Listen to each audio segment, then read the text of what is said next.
comme gastroentérologue, j'ai lu plusieurs publications. Déjà en 2016, donc, on recommande la quadrithérapie.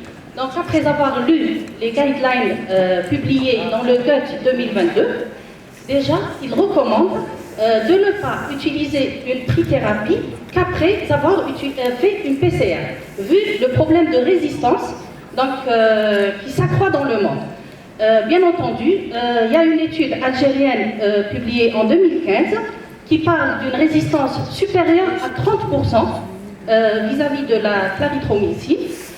Donc, utiliser une trithérapie, donc, utiliser, et vu le problème actuel de la PCR en Algérie, donc, qu'est-ce que vous proposez comme traitement? Faut-il utiliser, parce que eux, en dehors d'une PCR, ils préfèrent utiliser une quadrithérapie pour pallier au problème de résistance.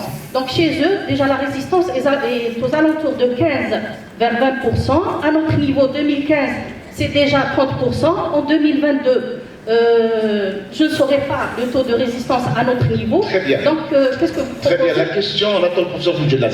Alors, il y a les recommandations, il y a les réalités du terrain, il y a le pragmatisme. La réalité, vous venez vous-même l'illustrer, il n'y a pas de PCR. Donc, en AGG aujourd'hui, guider le traitement par la PCR ne peut pas être une réalité du terrain.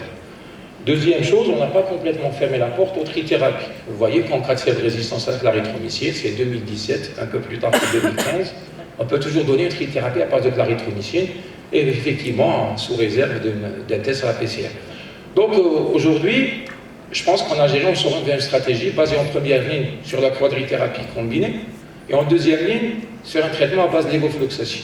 C'est quelque chose qu'il faudra évaluer, et je pense que la réalité de demain, avec l'avènement de la lévofloxacine, on va décaler d'un cran. Puisque on gagne toujours 7 à 8% avec la quadrithérapie combinée, et on a toujours la possibilité d'être efficace en deuxième ligne. Et il ne faut surtout pas utiliser la lévofloxacine en première ligne, car elle aura tendance à poser très vite le problème de la clarithromycine. Voilà. Donc maintenant nos acquis, travaillons avec ce que nous avons, et puis voilà un peu le futur, comment il se dessine en Algérie. Merci. Il semble se dessiner. Voilà. Karim Layada. Un ami de toujours.